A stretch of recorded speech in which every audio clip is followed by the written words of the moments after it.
All right. I want to say, first of all, thank you to the Heather Abbott Foundation.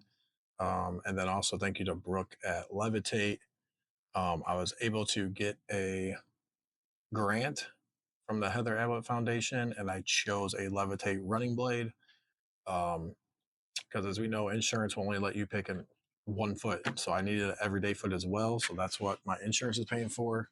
I got the grant for this blade. Let's see what comes with it. I already know there's multiple color soles that you use. I know they got an orange one. It comes with a pink one. And then let's just get to the big box here. Pretty cool. This packaging. So inside we have the actual blade that already has the orange sole on it.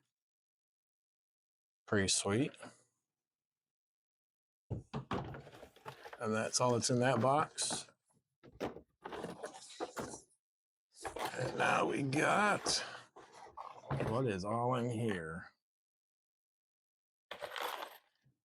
All right, a bunch of different screws and everything, hardware pouch to set it up.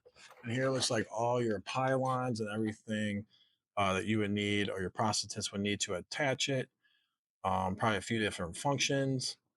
But again, thank you so much to Levitate and most importantly, the Heather Abbott Foundation who gave me the grant for this awesome running blade. Can't wait to put it to use.